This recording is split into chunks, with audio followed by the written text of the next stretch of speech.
오늘은 김민석 국무총리 후보자 인사청문회 특별위원회의 위원 자격으로 이 자리에 섰습니다.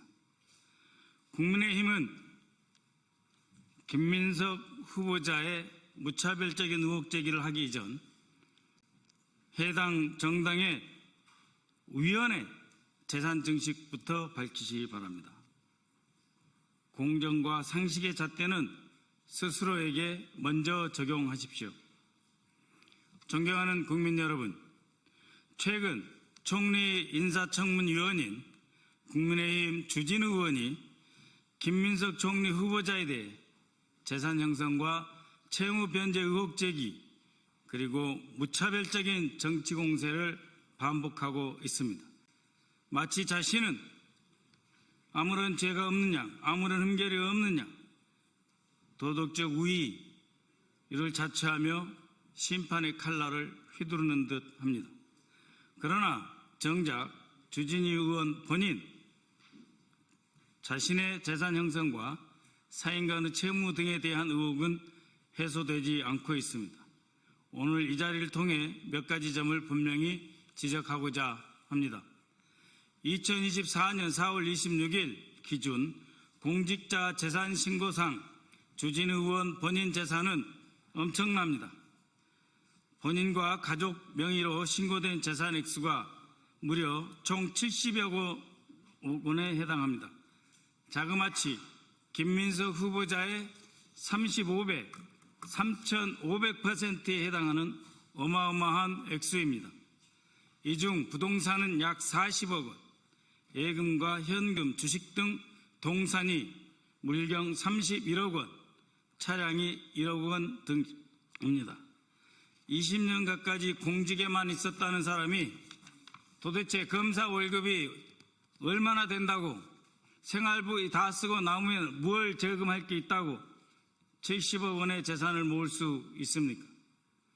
김민석 후보자 가족 전체 재산은 약 2억 원인데 주진우 의원 가족 재산은 작년 7개월 동안 단 7개월 동안 2억 4천만 원이 늘었습니다. 김민석 후보자 가족 재산 전부인 2억 원의 120%에 해당하는 돈을 단 7개월 만에 불린 것입니다. 2025년 3월 등록된 공직자 재산 신고액을 기준으로 본인 예금은 5억 5천만 원, 배우자 예금 6억 6천만 원, 장남 예금은 1년에 4천만 원이 늘어서 자그마치 7억 8천만 원에 해당합니다. 일부 보험이 있었다고 하지만 상당 액수가 언제든지 현금으로 인출 가능한 현금성 자산들입니다.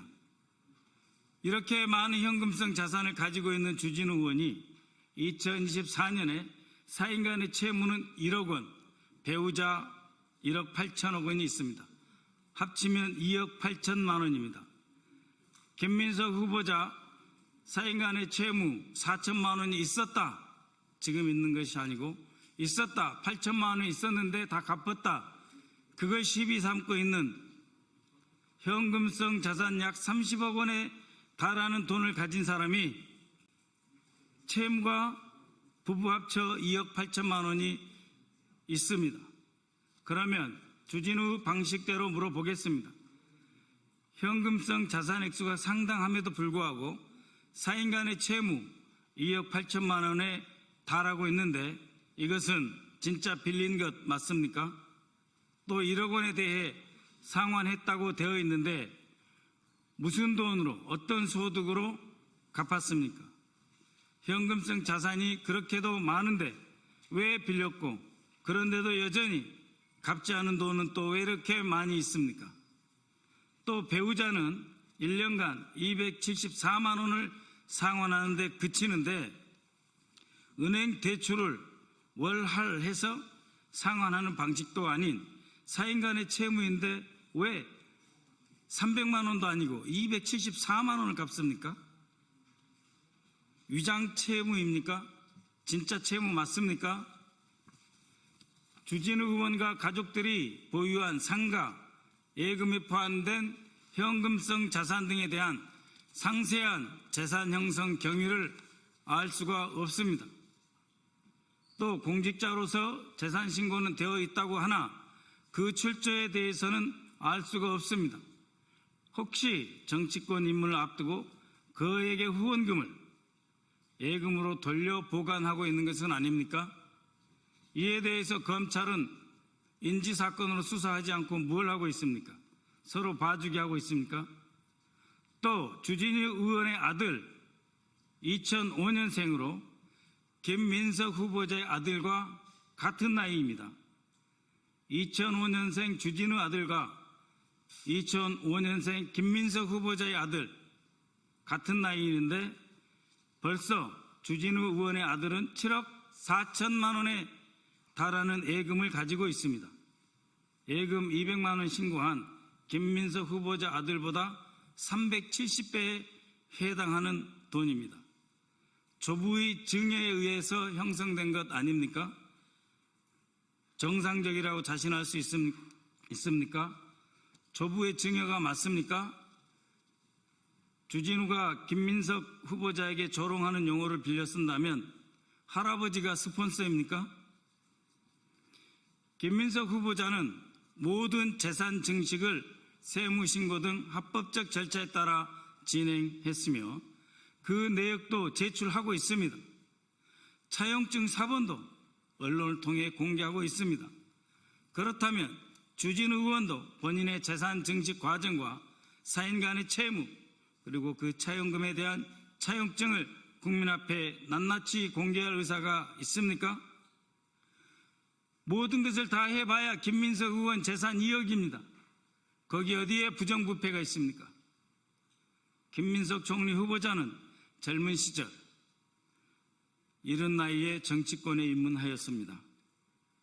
서울대 총학생회장 출신으로 386 세대의 대표 주자로서 주목을 받았고 30여 년 전인 2002년 민주당의 기대를 안고 서울시장 후보로 출마하여 화려한 정치적 조명을 받기도 했습니다. 그러나 그 이후 그의 정치적 여정은 결코 순탄치 않았습니다. 젊은 시절 시작한 정치였지만 그 누구보다도 험난한 가시밭길을 걸었습니다. 오늘 총리 후보자 자리는 그 지난한 세월 동안 스스로 역경을 이겨내고 극복한 과정에서 쌓아올린 노력의 결과물입니다. 정치적 자금 문제로 시련을 겪었고 표적 사정과 과중한 세금 압박으로 경제적 고통이 수년간 이어졌습니다. 전세금을 털어서 추징금을 갚고 매달 숨막히는 그 무거운 중가산세에 시달리며 신용불량자 신세까지 떨어졌습니다. 낙선과 정치 복귀를 반복하며 수많은 좌절과 실패를 맛보아야 했습니다. 화려하게 시작했지만 결코 쉽지 않았던 시간들, 그 시간 속에 누구도 김민석 후보자가 정치적으로 재기할 수 있을 것이다 라고 생각조차 하지 못했을 그럴 시간들이었습니다. 그러나 포기하지 않고 묵묵히 견뎌 마침내 국민 앞에 다시 선 사람, 그것이 오늘 우리가 바라보는 김민석 총리 후보자의 모습입니다. 그 긴 시간 동안 그는 누구보다 외로웠습니다.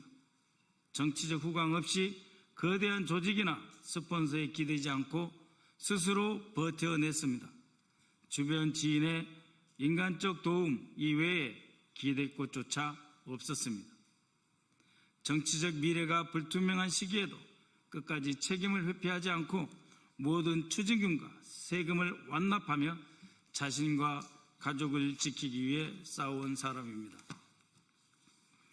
김민석 후보자는 과거 사건에 대해 사법적 심판을 이미 받았습니다. 처벌받을 만큼 받고 고통받을 만큼 받았습니다.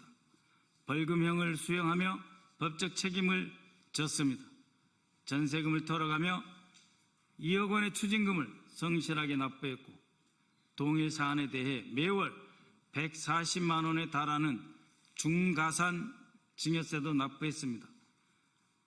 20여 년 가까운 세월 야인으로 지내면서 정치적 책임까지도 졌습니다.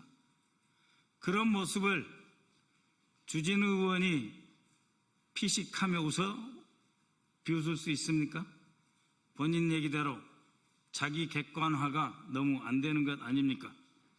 수많은 시련과 짐을 온몸으로 감내하며 여기까지 온 총리 후보자의 앞에서 정치적 공세를 위해 스스로 온 매무새를 가다듬을 정도의 정중함은 지켜줘야 하는 것 아니겠습니까? 국민의힘 주진우 의원께 촉구합니다.